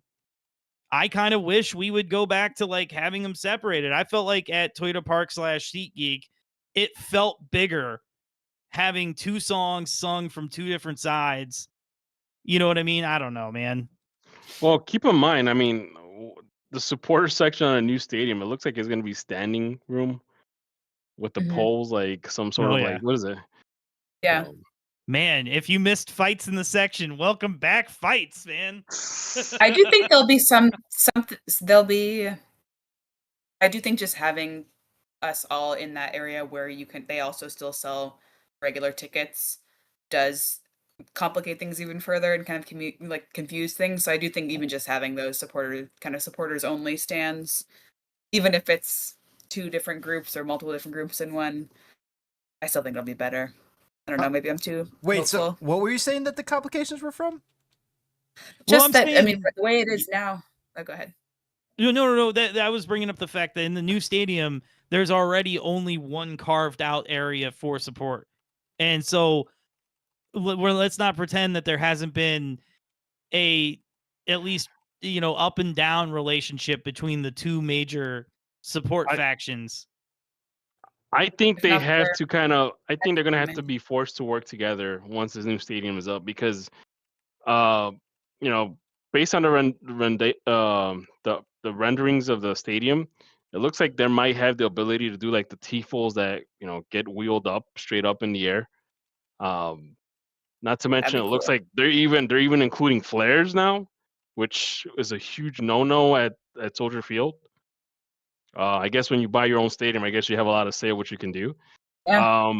But I think you're good. I think the supporter groups are going to have to work together. If not, I mean, the only And thing to they think of already is, are. I mean, they're definitely you know, doing a lot of work now already, and I think it's already better than it has been in the Oh, I mean, I'm for just sure. obviously I don't attend any of these meetings, but I've heard from people that I know that there are a lot of meetings that happen, outside of games where they are trying to develop some sort of coordination, between the songs. And I do just think that in the new stadium, I mean, honestly, it'd be big to just have printouts of songs or, printouts of yeah. chants or whatever we're doing, and like just making sure that people, even if you're not saying, okay, we're all one supporters group and we have the same ethos and whatever, like at least everybody can participate in everybody else's stuff. I think that should be the focus. You know what my number one wish is? Even if they're god awful terrible, if we could just write two chants, right? Just two different ones that are just us, that no other team across the world sings. You know what I mean? Because like think about like, I mean, I think I told you or I told Andrew. I was like, thank God, at least we don't do 7 Nation Army. You like, Yeah. Yeah. you know, but like, it's just, it's We should do some player chants. that would be fun, right? We could come up with some player chants because even if they're terrible, at least there'd be ours and different. Yeah, right? I like the Tetris. I love the the Tetris chant. So Do they still do the Tetris chant in the supporter section? No, and when I Oh, Jesus. no, you know what? I take that back. They did do it. I forgot. They brought it back because I did ask. What's his name? Is it had Poppy the whole or Trumpet Poppy or whatever his name is? And he was like, "No, that's they chant." I was like, "Oh, okay. Yeah, it's they chant. Wow, okay." Because I know they used to have like we don't do that chant here. But that was like that was enough, last season, though. I will say that. They still do the I just can't get enough chant too. They do still do that one. They do, yeah. Okay. So saxophone kid, Saxophone kid, affectionately referred to as saxophone kid. He does a lot of heavy lifting and trying to get people to play together. I will say. Their kid, and he does a good job. He's doing a good job. Like, yeah, he's done a good job. Latino, I like how James is writing saxophone kid. Yeah, like we don't know who it is, right? Well, here's another question. You know, for you guys that sit in the support section, Capo stand. Are they gonna bring that back? Do you guys want that back at the supporter section? You know, I didn't hate it. I don't like, honestly, until you bring it up, I don't ever think about it. So I don't like miss it, but I didn't dislike it. Yeah, I think for a stadium. Yeah, I think for a stadium like that, you kind of need a capo stand. Like if you get a capo stand, you could. We'll have one. We used to have one. It used to be a whole to do. So, well, fans say we need it. Some supporters say we don't. God, I love it, man. So, all right. So let's talk a little bit about soccer here. Okay, San Diego. So the fire played sloppy, at least from what I've seen. Couldn't get organized, and this is one of those games where I feel that we should just get an actual playmaker. You know, because it's Guti has his up and downs, and I think this was one of his downs, and I didn't see any magic happen. I don't know why what? you're so. I remember you saying that last podcast, so I'm thinking that might just be a theme for the Fire generally. So we need to play not Guti. Well, DPG has always been not an anti-Guti guy, but just like he wants upgrades there. I feel like. I mean, yeah. Tonight, for instance, he put the San Diego game. I want to move on to tonight's game. The San Diego game, they played uninspired. It was boring. Oh, the only other thing we didn't mention, I feel so terrible. The sound the alarm thing, the biggest and coolest they've ever gotten, Tim Meadows, and there was no excitement because everybody's like, no, we're about to protest, dog. Like we're not. Well, I feel like they need to do better at like announcing when they're gonna do that more and like announce the person. Like there's like a 30-second video of him up there, and if you miss it, and you can't really see when he's coming, there's not. I don't know. Yeah, like the way they recorded it, it's horrible because at least from the TV broadcast, you only can see he's covered by the fire alarm. Like, you can't even see him. Oh yeah. Like it's hard. Unlike the stadium, when the stadium you actually see him hit it. I think that's been like that for everybody that's hit the fire alarm. You can actually see the person hit it. And I think one time, the freaking the axe part actually flew off the handle and went into. Oh my god! I missed that. Oh, you didn't see that? I think was that the one where Mike McGee and what's his face? Oh, really, Mike McGee? Well, I don't know if it was that one. They did the whole swing and they kept swinging and all you see is like the piece of metal, the axe is Drew Connor. Drew Connor, dude. That was gonna bother me. Okay. Anyway, no more bullshit. Tonight, OSHA wants a word. God, who did we play? Is OSHA still staffed? No. No, it's not. Okay. Guti, back to Guti and today. And they were saying this on the broadcast today, and I agree that I think it's he just needs a change of scenery, or he needs something to light. I think he has all the ingredients there. They're just not being shaken up properly, and we need someone else to do that because I don't think it's working. I thought he played great today. He was I thought okay. He played good. And he had moments. I don't know. He was okay. I think it's time for him to go. I think it's time for him to go. I very much agree with the announcers, and I'm glad you brought that up, Serena, because I got to talk about those announcers. Those announcers, by the way, Jessica Sharman, Casey White, absolutely stupendous pair. They were awesome. I was saying the same thing to Andrew. I was like, I love that. Yeah, they were. They had such great stories that they had timely stories, but it was timely. Like sometimes a lot of the good announcers, they'll throw in like a little diatribe here and there, and it's about timing. They were nailing that, and then they had great banter. They're noticing things on the field. Well, and then here's the great mark of a great announcer is the moments that they just let happen. And it's just there's like a slowness to their words, or they're kind of quiet and they're just letting it happen. Yeah. They weren't afraid. And I was like, these ladies know what the fuck they're doing. They're amazing. Yeah. The one lady, by the way, Casey White, she's a UEFA A licensed coach. Jessica Sharman, she's used to be the announcer for Charlotte. For FC Charlotte. It's funny you mentioned that because and again, one of them is a former player. I think one of the teams. Yeah, she was a goalkeeper. But then, like, I remember when we had Tony Miola, like a few years ago. It was kind of had the same vibe where he'll tell you like straight up like what the player might be thinking on the field, and it was funny because I always thought, this former player knows what's going on. When you have someone that has no idea how things are on the field, it seems a little stale sometimes. And these two, they had good chemistry together too. I think something that sometimes usually the announcers we get just have no chemistry, and there's one kind of trying to be kind of funny or tell stories in a way, and the other is not really on the same vibe. And these two they were working well together, and I like they did a little bit of like the thing where they're like, oh, and the fires are horrible at home. Reminder. And I was like, okay, guys, but I feel like for the most part, they knew what they were talking about. They both were smart. They actually gave us some good stats about. Yeah, I learned. I always say the standard too. Like I love. Right. One of the things I love about Bundesliga is there's this commentator, Derek Ray. He's great, and he teaches you so much. Like you learn when you're watching any game, you learn about all these players and where they've come from and what they've done and how they play. And I feel like we often are missing that. And I feel like I got a little bit of that today. James, quick question. Isn't that guy on FIFA? Derek Ray is on FIFA. Yeah, he is. Yeah. Okay. I think they should think about bringing Jessica and Casey on. You got to bring back Ellie McCoy, bro.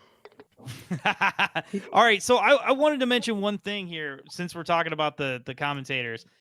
I think we actually have a female opinion on this Casey. one.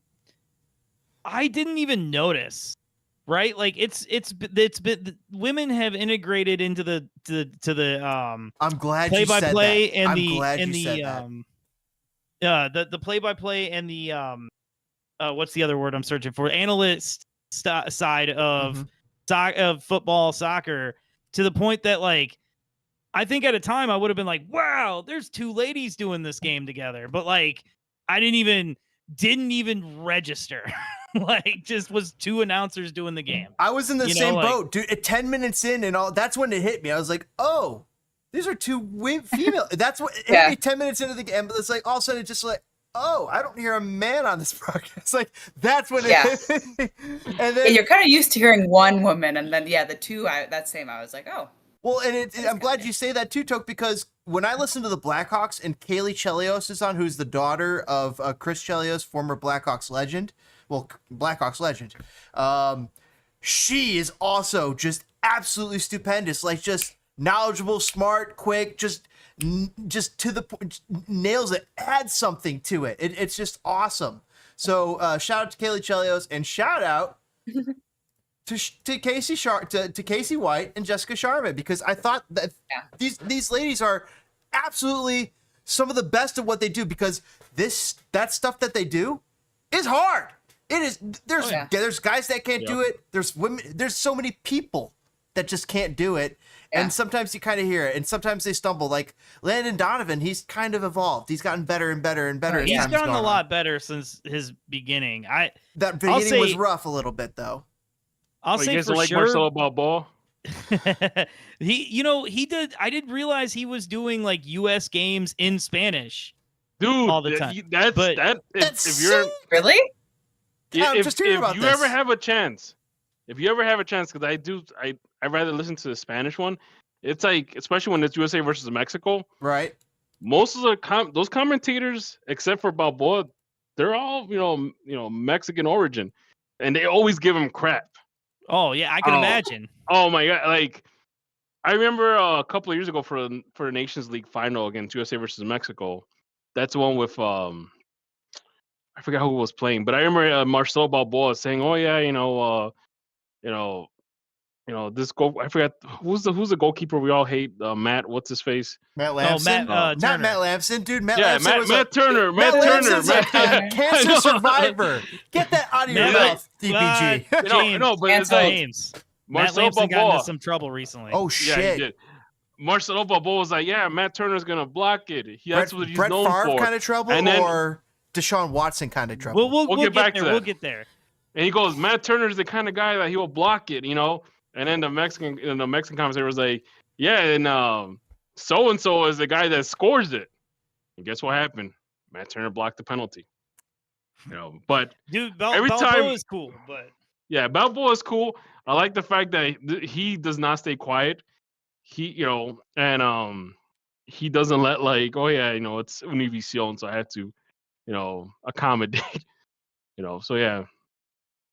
well, I'll say this: we were talking about, we got on Balboa, but I wanted to say, I honestly think like talking about women integrated into the men's soccer side. Whoa. I think the best. She's not an analyst, but I would call her almost an MC. Like she runs the show. But the best whoever does it, who runs the show, is that. And I know she's just been married, so her name is different. But Kate Abdo, she's been incredible. Is that the one that does the Premier League stuff? Yeah, she great, does all sorts of stuff. Yeah, Yeah, she's the one who's on with. I think she changed her name, did she? Yeah, she just got married. Wow. Wow, this lady kind of looks like Kate Abdo. And I was kind of typing in as a joke, Kate Henry, because the rumor was that her Kate Abdo and Thierry Henry were having an affair. But that's just a rumor. Kate Scott, I guess. There you go, Kate Scott. That's what it is. Yeah, so she's always on the show with Thierry and Micah and Jamie Carragher. Man, Yeah, Thierry great. Henry. I will say Thierry doesn't age. No, Black not don't at talk. all. Great, hilarious. If anybody watched the Pulisic documentary, they just have clips of Kate Abdo, but she's like, they must have turned the glam squad up for her by like 100. So there are just clips of everybody talking, and then they turn to her, and it's like just her with like huge hair and like a bodacious dress in a room alone, and she says like 10 words about him in like a really announcery voice. It's so funny. It's like Phenomenal. so not integrated well. Oh God. We were talking about now. I'm like, how did we get over here? Oh God. Can you tell the we don't announcers for the fire, yeah. Can you tell we don't want to talk about this game? This Yeah, game? okay. Yeah, it was I don't think a this game was heartbreak, that man. bad. This game was not bad. It was The thing points is, we can't needed. ride out Here- one accidental goal in the beginning. We can't sit on that. We can't not score again before half. Like that goal was Guys, a gift. look but at it's not this enough. lineup. We didn't actually score. Serena, So- look at this lineup. And you're telling me this lineup is going to go and win against one of the worst teams in MLS? You think this lineup is good? Atlanta is struggling. Atlanta's struggling. But here's the thing: this result was good enough for the fire of last year. This was not good enough for the fire of this year. Like, Yeah. and looking at this lineup, like I'm still on the. Yes. I don't think I don't have like too much. Davila was Yeah. just Davila. How I don't. Davila. He Yeah. almost got a red card today. Dude, He Davila is should've. not I that He should good. have. We talked about this last podcast too. It's just he scares me. Like talk about walking. He's the walking double yellow card. He's not a walk. I mean, like he is every That's time he's out there. Orhel. He made like 3 Orhel's bad too. challenges. Yeah, Orhel. But Orhel's the special sauce. Orhel did it. Orhel did it because he needed to. He Otherwise, got his the guy 6th was yellow gonna. card Yeah. tonight. He saved us a few times. It's true. Davila, I was like, I don't know, man. Like he needs. He's to like he's learn big how for to nothing tackle. type of thing. Yeah. Well, the thing Yeah. is, Feels like a guy who- Orhel displays skill in moments. I'm waiting for Davila's moment where I'm like, gain that confidence. I need him to either stick somebody with his foot, kind of like Captain Elliott did. Captain Elliott today stood on his head a few times. I was like, oh wow, Captain Elliott, you're winning me over. There was an interesting time. This is actually something the announcers mentioned that I wouldn't have noticed, but they said at one point it looked like Bamba and Davila were like arguing with each other because one of them wanted to slow the pace down and was motioning for that, and the other wanted to speed it up. And they were like, "Oh, it's a miscommunication. Like you need to make sure you're aligned on these things." I wrote that down. But who was the one that was arguing for a faster pace? I don't know. I don't know which one's Bamba. arguing. So Bamba was. Like, why is? I would like to assume it's Bamba that wants to like, and you know what? And thinking about it, I think it's the pace needs to be picked up a couple of times because. But I feel like neither of those players are in the position to be dictating that for the whole team. Like it needs to be one. They need to align on one person who's leading the squad. You can't have everybody trying to do their own or like trying to say this is what we should be doing. That's not how good teams work. You need to designate someone. Well, you'd almost need one of our offensive team or offensive players to be captain of this team, considering like how discombobulated the back line always is, and how much we are actually, which is one amazing thing about the season, we're an offensive focused team. So like you almost need one of our offensive players to wear that armband. Kuipers. But like done. Yeah. You know who would have been the guy? Was invisible. Kuipers or Zink? No, I probably you need the playmaker to do that call, and it ain't like I mentioned this before. It ain't Brian Gutierrez. You need someone else. Brian Gutierrez shouldn't be the playmaker for this team. It should be Greg needs to go out there and find a playmaker. He needs to find look at that. Did you just watch? Our captain is still out there. So. Look what Brian does right here. This is Brian. Watch this. Watch what Brian does here. Dink. That's a great pass. Like I felt like he had a great game. Him in the first goal conceded was like unforgettable. He was just standing there. I don't know what he was doing. Like Batman. Again, it's not. I know it's not his job. He's not Batman. You called him Batman. I called him the Riddler, and Austin called him the dude from the Invincible or Incredibles. Yeah. I thought that Baba thought that Gutman did it, but it was actually all Zinckernagel on that one. Can you believe we got an Olympico? But it's not. But that goal, even though it was all Zinckernagel, it really wasn't all Zinckernagel. Gutman's run really created that lane. Like it was great work by him. Yeah, well, if they're going to give an assist, that should be. He should get a secondary assist for that. Yeah. I agree. Well, that's the first good thing he's done in like 5 weeks, man. I really feel like Gutman.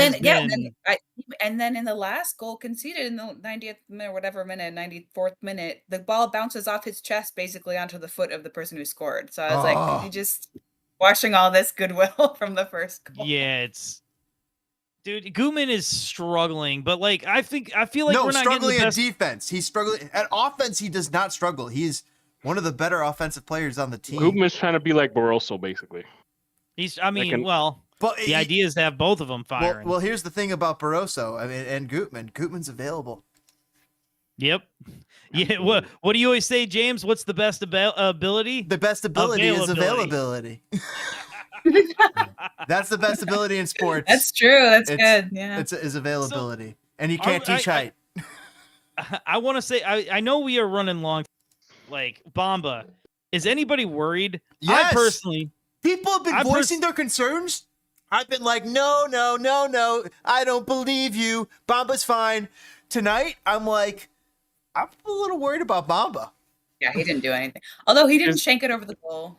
So that is true, but his decision making kind of sort of lackluster. Yes, and his effort level, a little lackluster. Yes. It's this pitch. I can't look. This pitch is so distracting. I don't know. This pitch is weird. You know what? By the way, people can't see it. It's just us. Only us can see it. I hated this pitch because I'm like, man, I'm trying to see where the ball goes, and I don't know if it's the lighting in that stadium or something, but it's like. I had a hard time watching this game.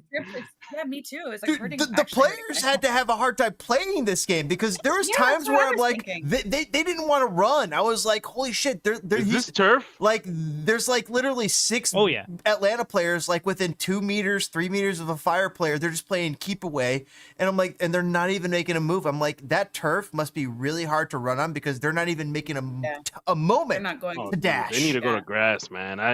All that money for that stadium, they couldn't get grass. They got to get. Yeah, look at it. It's turf. It's turf's disgusting.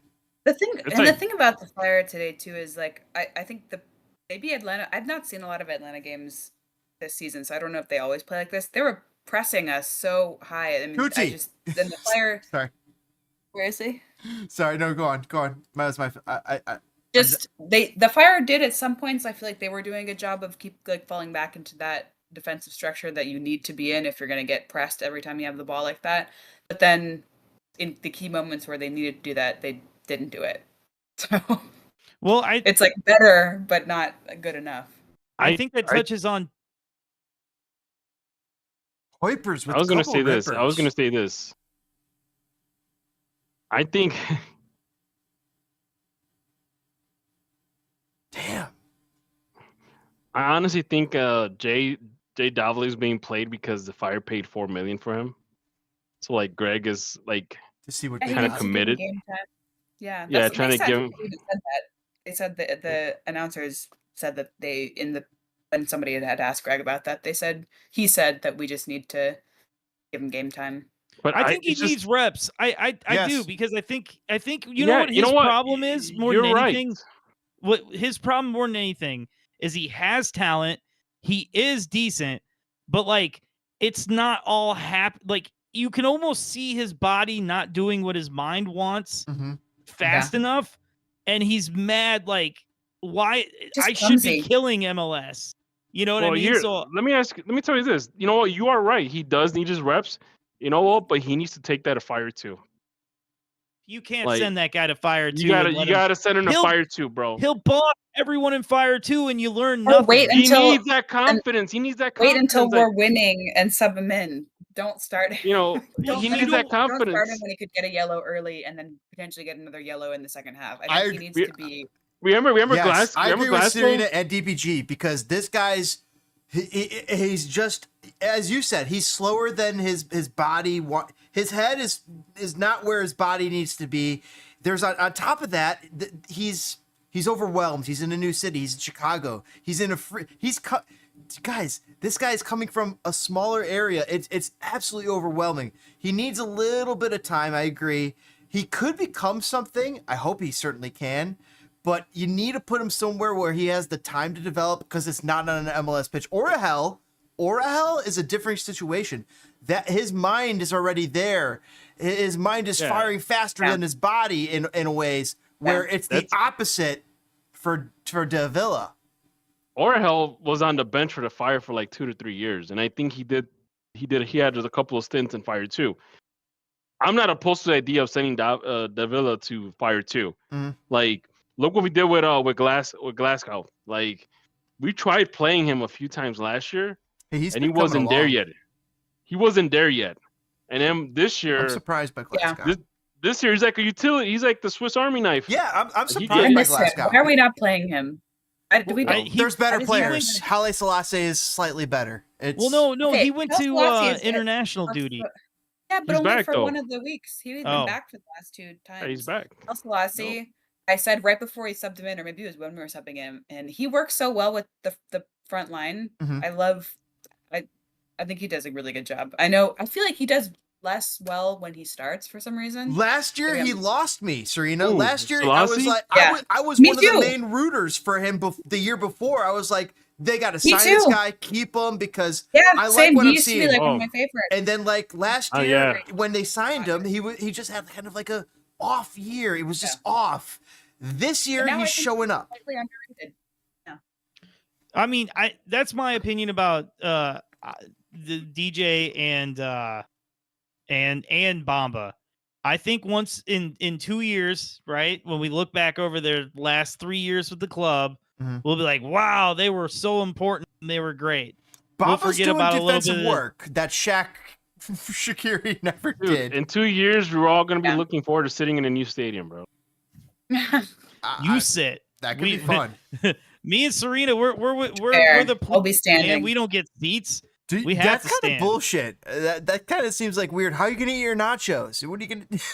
You're gonna hold them. You're gonna hold them and eat them. He's gonna have to hold them like a schmuck. Man, and I have the dropsies.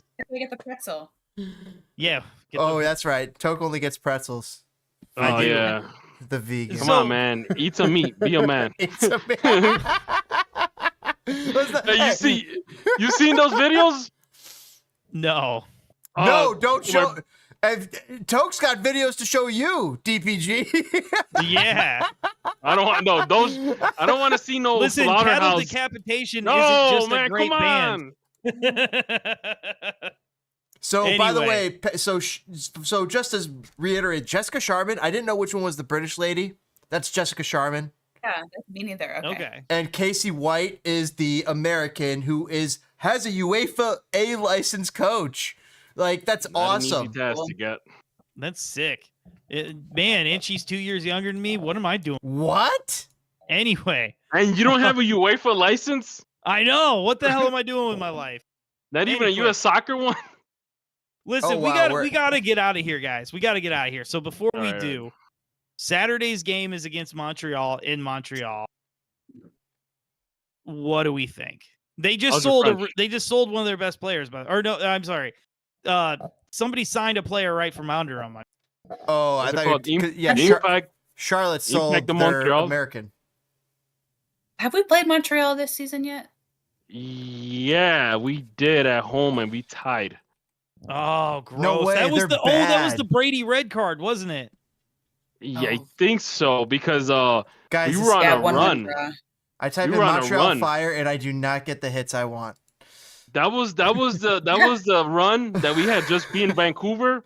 We beat Vancouver in Vancouver and we beat Toronto in Toronto. And had we been Montreal, we would have done a trifecta. The Well, Canadian we're about to trifecta. beat them at home at their home. Yeah. I don't like these odds. Chicago should be rated more. Montreal sucks.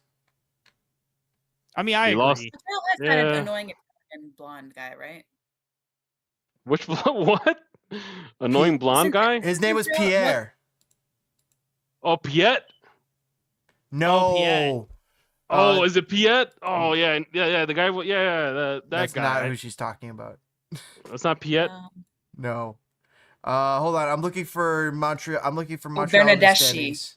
Does he not Oh, play there? oh, that was Toronto. Toronto. Toronto. And they let him Toronto. go. They let him go. Him and Zinckernagel, they let him go. Which They cut ties. They're both yeah, gone. Montreal's the worst team in the league, guys. Don't jinx it, man. Oh, that's right. Don't do That's why I that. was so embarrassed when I After was- okay. LA. Okay. Don't jinx it because this is one of those times where the crappy team might get like one of those rare wins that nobody expects. that they If always Frank get against us. Klopas was It the was coach like- of this team, yes. Freaking Andrew and I went to San Jose last year when they were bottom of the table and they had 2 wins on the season. We go there as the only Fire away fans. They sit us at the very top of the stadium and the Fire lose. Then we become their 3rd win of the I season. remember that game.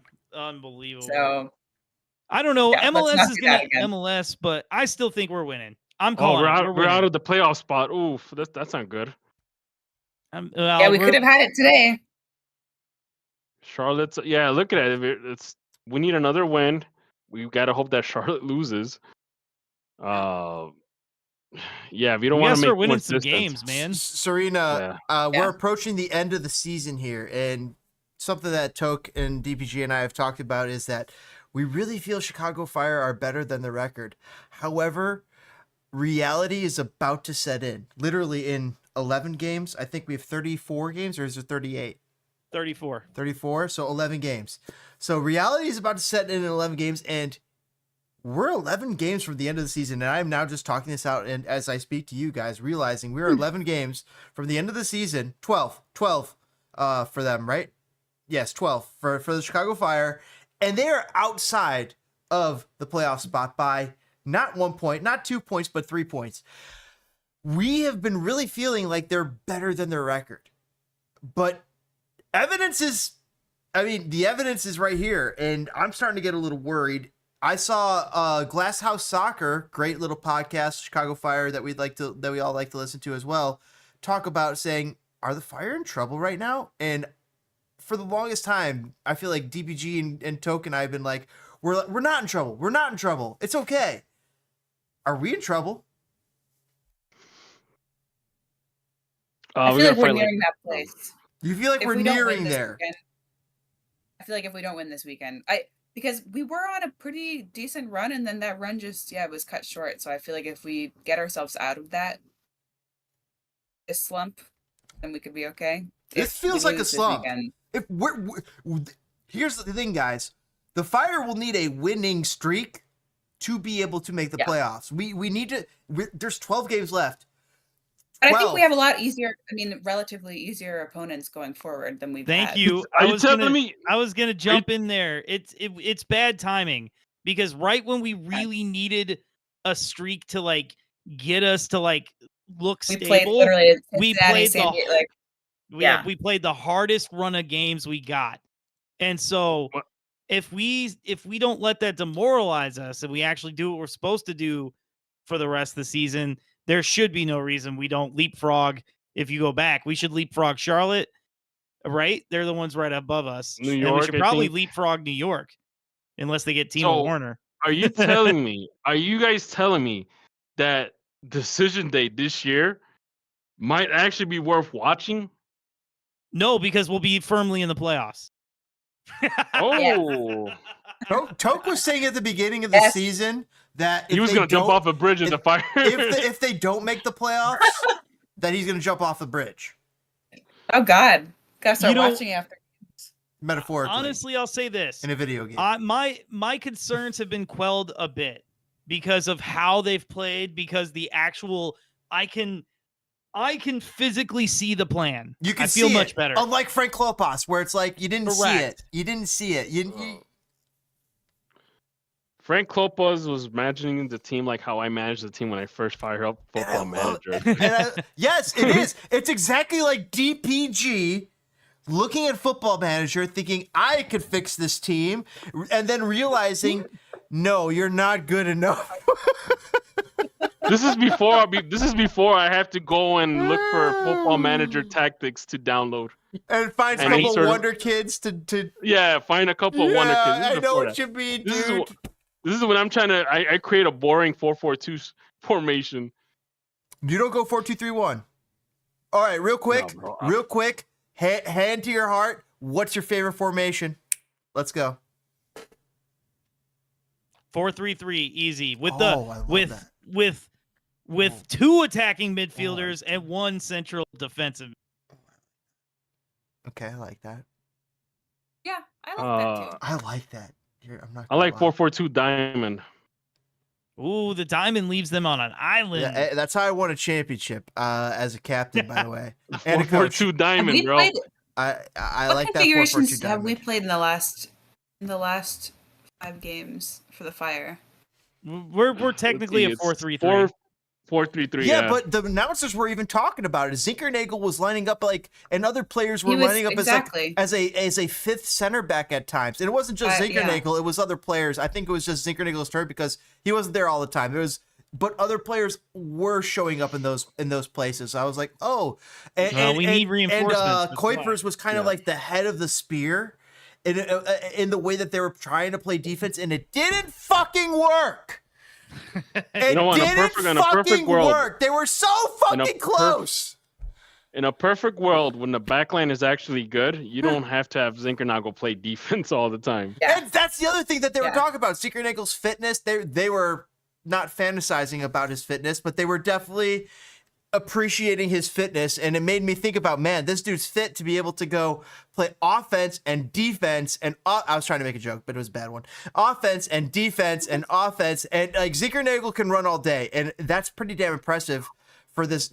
He's coming to MLS as a player that is rated less than Bamba, who to me, I'm sorry, Zinckernagle's the best player on this team. He's the 100%. He's the player who makes the All-Star team. And when you go and look at Transfer Market, you go and look at FIFA, guess who's rated better? Bamba, Kuipers. That's so crazy. On Transfer Market too? Zinckernagel is the best player on the Fire. Zinckernagle's guess how much Zinckernagle's worth, his services are worth according to Transfer Market, and I'll give you a hint. Bamba is rated at $3.5 million. Oh shit! I was gonna say 6.5, but if Bamba's 3 point something, then Zink is 1.7. Pretty close. It's pretty close. Two on And the also, dot. I need Kuipers to score more goals too. Kuipers has hit a little bit of a Kuipers slump. has gone cold. He's gone cold. But that's going to happen when service Did dries score up. last weekend. He did. Well, this is why you need a second striker. Serena points it out right away. How cold is he if he just scored? How cold? The team offense. That was the guys? first time he scored last week, and like the first time in a while, I felt. That's not true. He definitely scored like 2 games. You know what? That's sure. I don't think he's Serena's he's right cold, with the stats, but he's the not vibes freezing. are different. Yeah, the vibes. I agree. It doesn't feel like he scored because he also his goals aren't that exciting. I mean, obviously, it doesn't matter how exciting they are as long as they go in. But I mean, it's not Shabilko vibes. Zink's goals are like you're like that's a goal. Like, well, he scored Olympico. That's true. That, but also like I mean, outside the box from the free kicks, like Hugo, I feel like when he scores, it's just like ball in the net, and it does the job. So you can make it a little less exciting. But well, he does. Talking about doing the job, did we do the job this week? Predictions? I said we're winning, and nobody balked at that.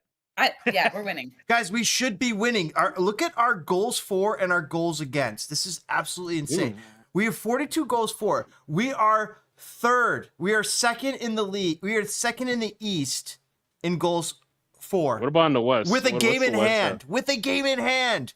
This offense, I've said since the beginning, I have said this offense is cooking. What this team needs, what Greg needs to do, you got to figure out the defense. The defense is abysmal.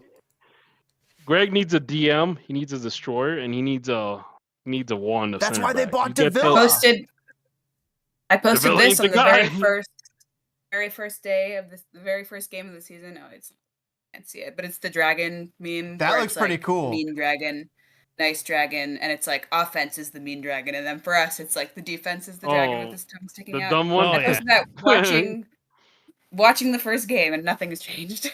Nothing is. You're right, but like. I gotta say, I kind of don't care because it has been so long since the Fire scored goals. Like we were for years like known for our ineptitude. We remember last year, didn't we go like 6 games without scoring a goal? Oh God, yes. Yeah. It was brutal. Yeah. So like, what was our total goal stats last year? I'll pull it up. I don't even care. No, we can't don't go down this rabbit hole. Hold on. I want to see this. I need to see this. We're in 28th last year. Oh my God. They have us in 28th last year. We had 40 goals last year. We already have 2 more. Yeah, we did. With 12 games to play. Wow. At 62 given up. We scored 40 goals last year. We're on pace for 62, but we're not on pace for pace for 40. We're on pace to break even with our goals in, goals out. Jeez, yeah. Greg's got a lot of work to do here. And I've been feeling good with this team. That's the funny thing. Like I feel good about this team, and I'm like, where do we make replacements? No, there's places to upgrade. There's places Defense. to upgrade. Yeah, number 17 needs to be replaced, and maybe revamp that back line a little bit too. I can see we will figure his shit out. We will wax poetic and pine or whatever it is about that in a further episode. All right, so what do you want here, Toke? You want predictions for the next game, last game? I want scores. You to tell me what I think we all think we're gonna win. I say 2-0. 3-1. 3-1. 4-0. I'm just gonna throw that out there. Oh, I like that. I like it. I like that. Yeah. Let me take a look at Montreal. We have no faith in Montreal. I will say that. Well, no, I just think that the Fire are gonna go to Montreal pissed off. Let me run a little Vegas in my head here. I think even when we won 7, we still conceded a goal, so I feel like we have to concede a goal. Where is it at? It's at Saputo Stadium. Okay, so it's in Poutine territory. Do they do that up in the French speaking area? That's the only thing they eat is poutine. That's where it's from. Poutine and beaver. Montreal, poutine and How's beaver. Your French? I'm not gonna make that. I was there with you. And did someone say Montreal's going to score? Because they're not. 2-0. I like. Or that. We're gonna. Maybe it'll be an own goal. I don't know. Wait. Let me. Yeah. Wait. Hold on. Didn't Montreal just lose against FC Forge or something like that. Tied, it looked like. Oh, jeez. Oh, they might have lost love on that. aggregate. FC right there. Forge. Yikes. Yikes. Wasn't there another game? Okay. This is beautiful. Well, we better win this. Yeah, we have to. We're gonna win this game. Oh, go back down. Right there. Okay, so there was both games, dude. That's the one I was talking. Yeah, oh, they tied. Okay, they oh could my score. God, I could see beautiful. a 2-1. I could see a 2-1, All right. 3-1 win. But it's 3-1. cold. It's It's Canada, even though it's like 90 and 95 degrees in Chicago, like in Canada, it's like cold enough to play ice hockey. So I'm thinking 3-1 Chicago. By the way, like a Napoleon situation. Chicago's so cold. Exactly. The Chicago Fire brings something more than just the fire. They bring the heat of Chicago, which inherently contains the soul of Michael Jordan and the flaming breath of the Blackhawks champions of the 2010 season, 2013 and 2015 seasons. So when they bring that collectiveness to Canada, Canada's just overwhelmed. They're just like, I can't take the hockey. I can't take the basketball. I can't take the soccer. Yeah. So, especially when Vikings are involved. So, and we got Kuipers. Yeah. So. All right, we have Kuipers. That's how we're ending it. Everyone hit that like button. We want 500 subscribers. Subscribe, comment, all that other. Anybody else want to pimp anything? Yeah. No, they don't. All right, we love you all. Peace out. Bye. Hit our subscription. Help us hit our goal of 500 subscribers. See you guys later. Later, bye. Good night, guys. Bye. Oh.